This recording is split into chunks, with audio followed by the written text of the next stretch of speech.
প্রিয় ভাইয়া ও আপুরা, গত ভিডিও ক্লাস পর্যন্ত আমরা পর্যায় সারণীতে যেই মৌলগুলো রয়েছে তাদেরকে গ্রুপ অনুযায়ী বিভিন্ন নামে ভাগ করেছিলাম। যেমন আমরা ক্ষার ধাতু, মৃৎক্ষার ধাতু, মুদ্রা ধাতু এবং এর পরবর্তীতে ধীরে ধীরে নিষ্ক্রিয় গ্যাস, হ্যালোজেন, অবস্থান্তর মৌল নিয়ে বিস্তারিত আলোচনা করে এসেছিলাম। আজকের ভিডিও ক্লাসে আমরা পর্যায় সারণীর কিছু সুবিধা নিয়ে আলোচনা করব এবং তার সাথে সাথে পর্যায় সারণীতে একই গ্রুপে যে মৌলগুলো থাকে তাদের দ্বারা গঠিত যে সকল যৌগের বিক্রিয়া রয়েছে সেগুলো নিয়ে বিস্তারিত আলোচনা করব। আমি তোমাদের সাথে রয়েছে আশিক শাহ। চলো শুরু করা যাক। আমরা জানি যে পর্যায় সারণী বিভিন্ন রসায়নবিদ যারা ছিলেন তাদের নিরলস প্রচেষ্টায় গড়ে উঠেছে এবং এই রসায়নের পড়াশোনা বা রসায়নের অধ্যয়ন কিংবা কোনো একটা নতুন মৌল সম্পর্কে ভবিষ্যৎবাণী এছাড়াও গবেষণা সহ বিভিন্ন কাজে পর্যায় সারণী বিরাট ভূমিকা পালন করে। তো আমরা তোমাদের বইয়ের পয়েন্ট অনুযায়ী কিছু টপিক নিয়ে এখানে আলোচনা করছি। প্রথমেই আমরা আলোচনা করব যে পর্যায় সারণী কিভাবে রসায়ন পাঠকে সহজ করতে পারে। তোমরা ইতিমধ্যে জেনে এসেছো যে 2016 সাল পর্যন্ত পৃথিবীতে 118টি মৌল আবিষ্কার করা হয়েছে। এখন এই 118টি মৌলের ক্ষেত্রে আমি যদি তার কিছু ধর্ম নিয়ে আলোচনা করি, যেমন আমি যদি বলি যে আমরা 4টি ভৌত ধর্ম নিয়ে কাজ করতে চাচ্ছি। কি কি সেগুলো? গলনাঙ্ক, স্ফুটনাঙ্ক, ঘনত্ব এবং তাদের ভৌত অবস্থা, মানে কঠিন, তরল কিংবা গ্যাসীয় অবস্থা। এবং আমি 4টি রাসায়নিক ধর্ম নিয়ে কাজ করতে চাচ্ছি, যেমন অক্সিজেনের সাথে বিক্রিয়া, পানির সাথে বিক্রিয়া, অ্যাসিডের সাথে বিক্রিয়া এবং ক্ষারের সাথে বিক্রিয়া। তাহলে তুমি খেয়াল করে দেখো, আমি যদি প্রতিটি মৌলের এরকম 4, 4, 8টা ধর্ম নিয়ে কাজ করি তাহলে 118টি মৌলের ক্ষেত্রে আমার মোট কতটি ধর্ম দাঁড়াবে? 118 গুণ 8, তার মানে 944টি ধর্ম বা বৈশিষ্ট্য তুমি লক্ষ্য করবে। এখন এতগুলো ধর্ম কি মনে রাখা সম্ভব? না, এতগুলো ধর্ম মনে রাখা সম্ভব নয়, কিন্তু পর্যায় সারণী আমাদের সেই কাজটাকে অনেক সহজ করে দিয়েছে। এই পর্যায় সারণীতে আমরা যে 18টা গ্রুপ দেখতে পাই এবং 7টা পর্যায় দেখতে পাই, প্রতিটি গ্রুপের আমি যদি সাধারণ ধর্মগুলো জানি তাহলেই কিন্তু আমার 118টি মৌলের ভৌত এবং রাসায়নিক ধর্ম সম্পর্কে মোটামুটি একটা ধারণা হয়ে যাবে। এবার শুধু তাই নয়, কিন্তু পর্যায় সারণী সম্পর্কে আমি যখন ভালোভাবে একটা ধারণা পাবো তখন আমি কি করব? আমি বিভিন্ন মৌল দ্বারা গঠিত তাদের যে সকল যৌগ রয়েছে তাদের ধর্মগুলো সম্পর্কেও ধারণা লাভ করতে পারবো।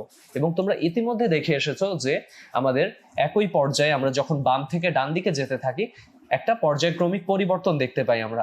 যদি আমি পারমাণবিক ব্যাসার্ধের কথাই বলি, বাম থেকে ডানে গেলে আমরা দেখতে পাচ্ছিলাম কি পারমাণবিক ব্যাসার্ধ হ্রাস পাচ্ছিল, কিংবা উপর থেকে নিচে নামলে একই গ্রুপে আমরা দেখতে পেয়েছিলাম পারমাণবিক ব্যাসার্ধ বৃদ্ধি পাচ্ছে।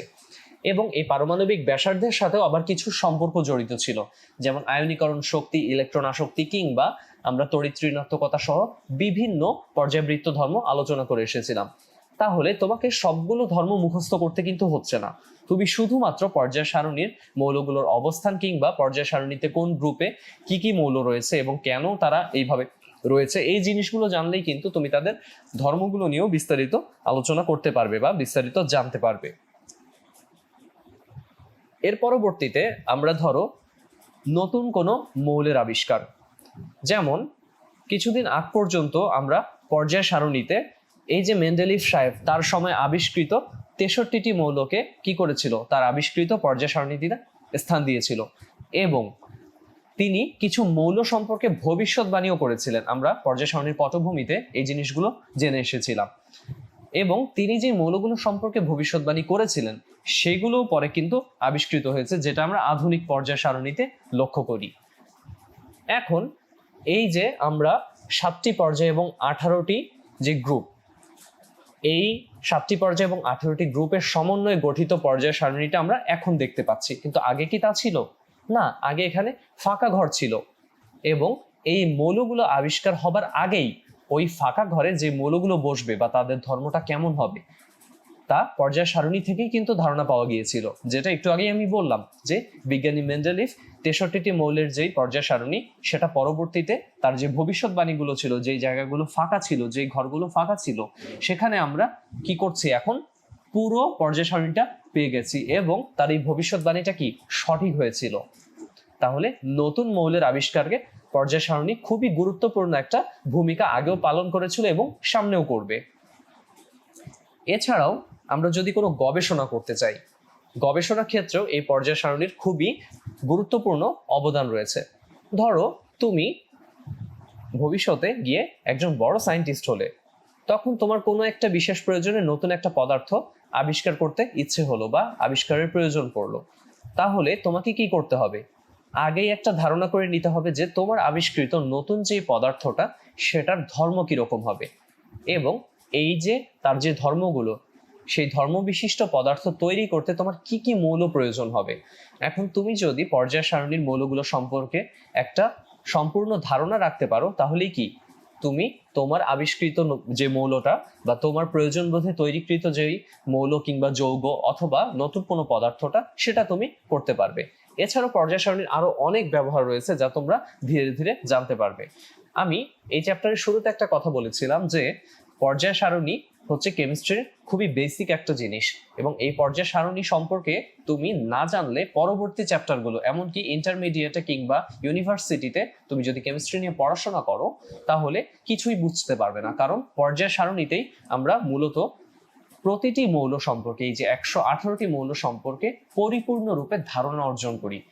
তুমি যখন ইন্টারমিডিয়েটে কিংবা এইচএসসি তে উঠবে তখনও তুমি দেখবে যে পর্যায় সারণী নিয়ে খুবই বিস্তারিত আলোচনা করা হচ্ছে। এমনকি মৌলের পর্যায়বৃত্ত ধর্ম নিয়ে কেমিস্ট্রিতে আলাদা একটি চ্যাপ্টারই তুমি পাবে। তাহলে চলো কথা না বাড়িয়ে আমরা পরের টপিকটাতে যাই।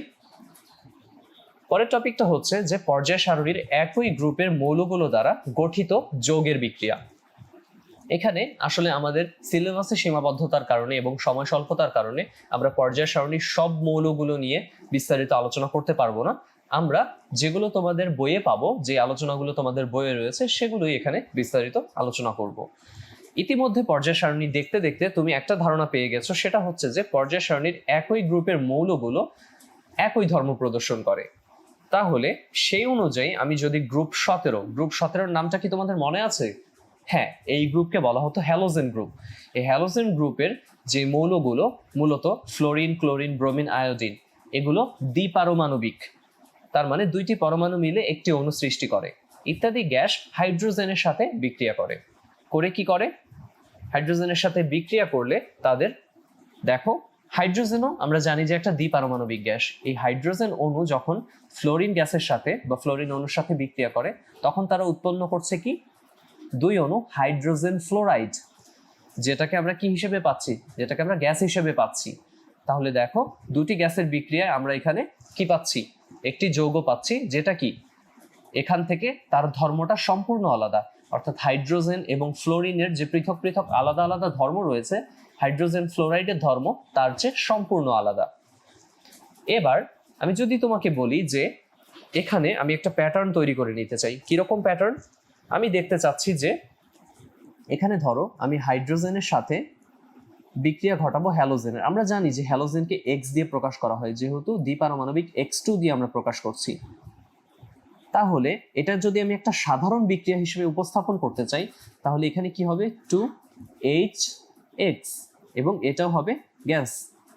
এবার এই সাধারণ বিক্রিয়াটাতে ফোকাস করলেই তোমার কিন্তু আর আলাদা আলাদা করে ফ্লোরিন, ক্লোরিন, ব্রোমিন, আয়োডিন নিয়ে 4টা বিক্রিয়া শেখার প্রয়োজন নেই, কারণ তুমি জানো যে হাইড্রোজেনের সাথে হ্যালোজেনের বিক্রিয়ায় হাইড্রোজেন হ্যালাইড উৎপন্ন হয়। খেয়াল করে দেখো, আমরা পরবর্তী বিক্রিয়াটা লক্ষ্য করি। এখানে তুমি খুব সহজেই বুঝতে পারবে যে দেখো ঠিক এই সাধারণ বিক্রিয়া হচ্ছে এমন একটা বিক্রিয়া যেখানে তুমি কি শুধুমাত্র এই বিক্রিয়াটা দেখলেই এই প্যাটার্নের বা এই রকমের এই ধরনের অসংখ্য বিক্রিয়া করতে পারবে।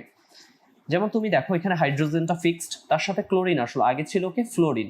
তার মানে আমি এখানে একবারে হ্যালোজেন X2 দিয়ে প্রকাশ করেছি। তার মানে আমি এবার এই X এর জায়গায় ফ্লোরিন, ক্লোরিন, ব্রোমিন, আয়োডিন যাই বসাই না কেন, আমার বিক্রিয়ার প্যাটার্নটা এরকমই হবে, অর্থাৎ 2HF অথবা 2HCl অথবা 2HBr। কারণ কি? এখানে তুমি পাচ্ছ, আগে পেয়েছিলে কি? 2 অণু হাইড্রোজেন ফ্লোরাইড, এবার তুমি পাচ্ছ 2 অণু হাইড্রোজেন ক্লোরাইড।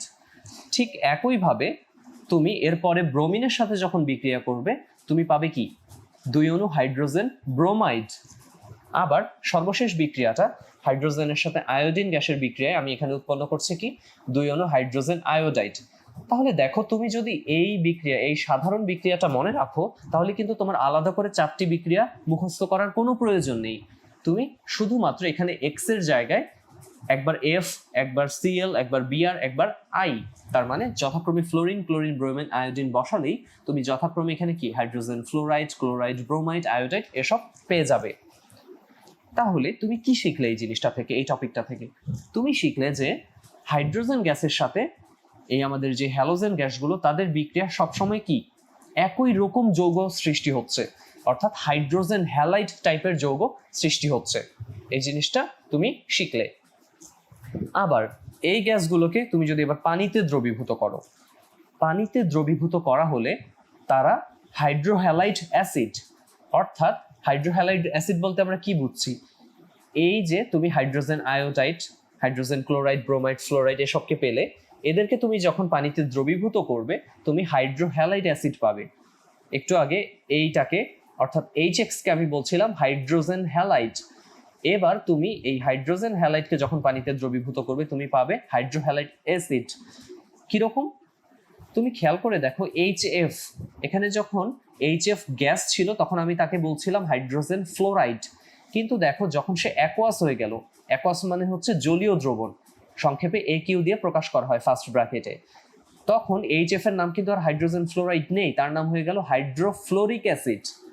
খেয়াল করে দেখো, হাইড্রোজেন ফ্লোরাইড থেকে তার নামটা হয়ে গেল হাইড্রোফ্লোরিক অ্যাসিড। ঠিক একইভাবে এই হাইড্রোজেন ক্লোরাইডটা যখন জলীয় দ্রবণ হবে তখন এর নামটা হবে হাইড্রোক্লোরিক অ্যাসিড। HBr, সে আগে ছিল হাইড্রোজেন ব্রোমাইড, তার নাম এখন হয়ে যাবে কি হাইড্রোব্রোমিক অ্যাসিড।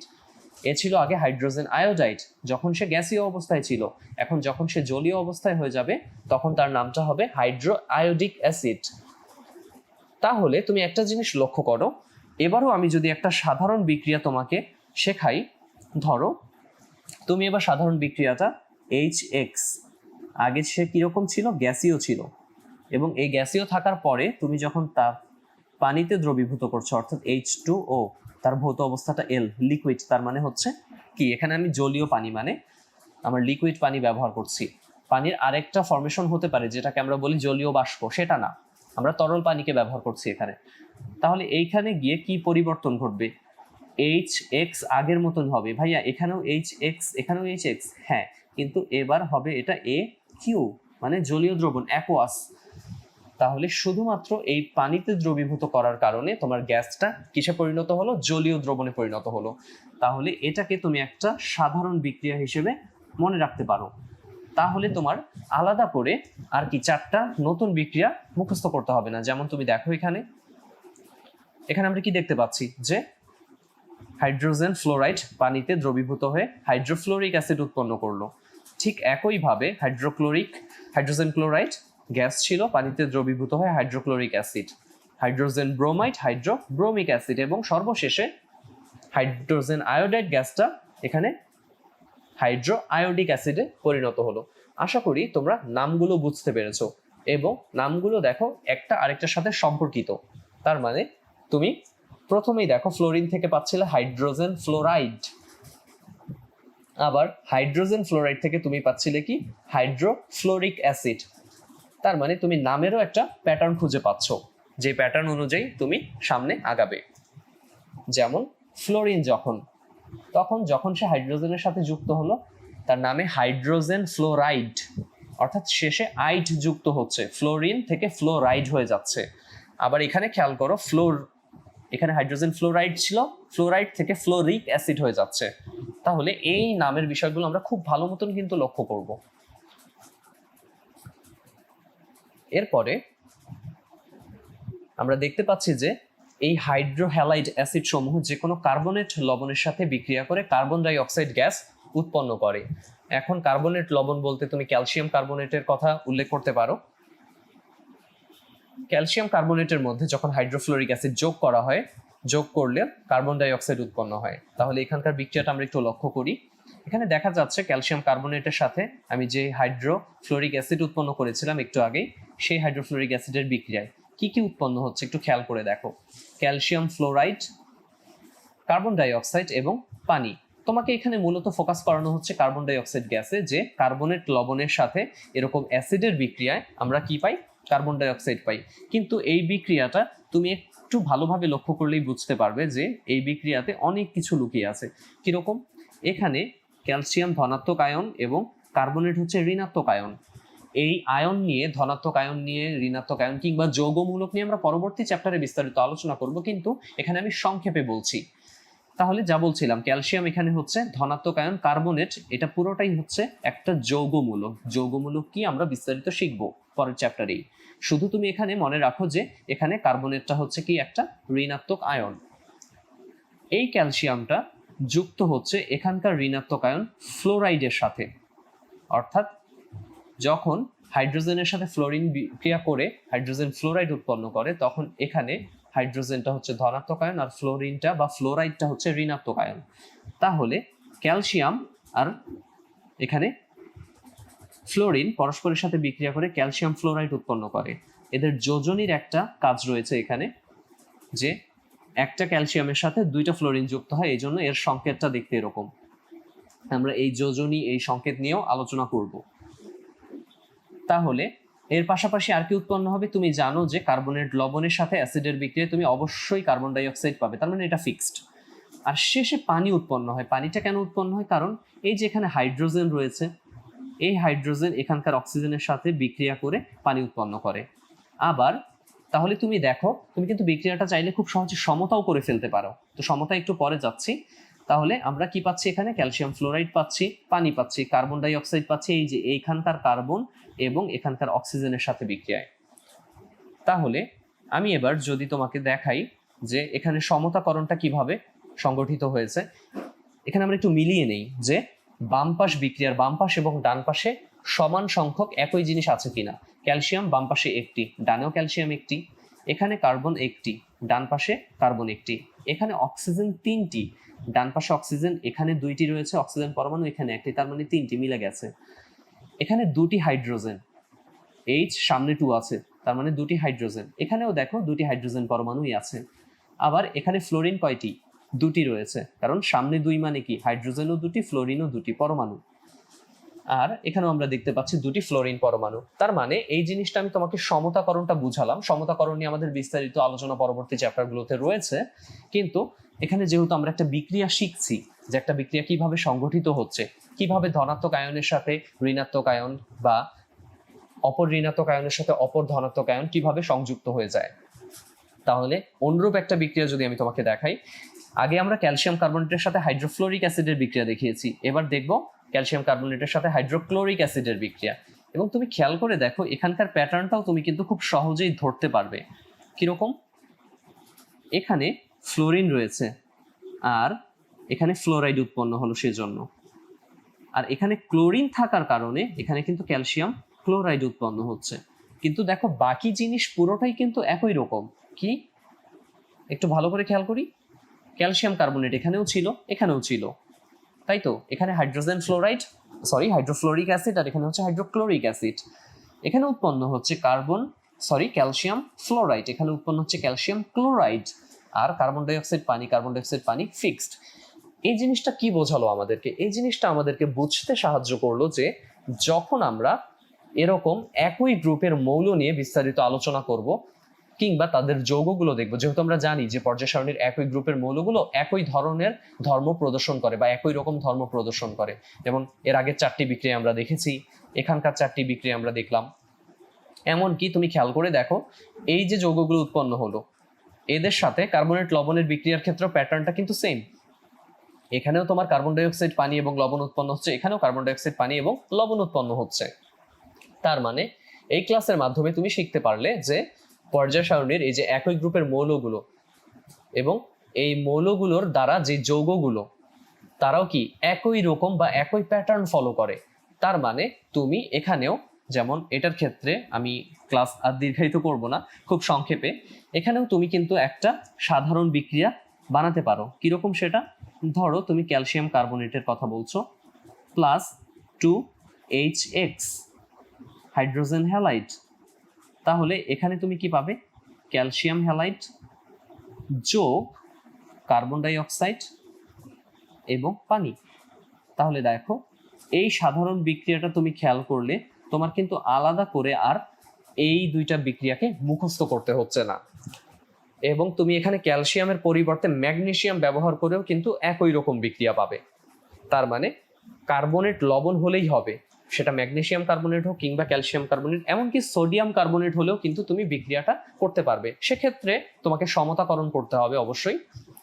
তাহলে আজকের ভিডিও ক্লাসে আমরা পর্যায় সারণীর একই গ্রুপের মৌলগুলো দ্বারা যে সকল যৌগ গঠিত হয় তাদের বিক্রিয়া দেখলাম। পরবর্তী ক্লাসে আমরা আরো কিছু বিক্রিয়া দেখব এবং এর পাশাপাশি তোমাদের এই চ্যাপ্টারে যেই এক্সপেরিমেন্টটা রয়েছে ক্যালসিয়াম কার্বনেটের সাথে লঘু হাইড্রোক্লোরিক অ্যাসিডের বিক্রিয়ায় যে কার্বন ডাইঅক্সাইড গ্যাসটা উৎপন্ন হয়, অর্থাৎ এটার একটা এক্সপেরিমেন্ট আছে আমাদের, সেই এক্সপেরিমেন্টটা আমরা বিস্তারিতভাবে দেখব। তাহলে পরবর্তী ভিডিও দেখার আমন্ত্রণ জানিয়ে আজকে এখানেই শেষ করছি। আল্লাহ হাফেজ।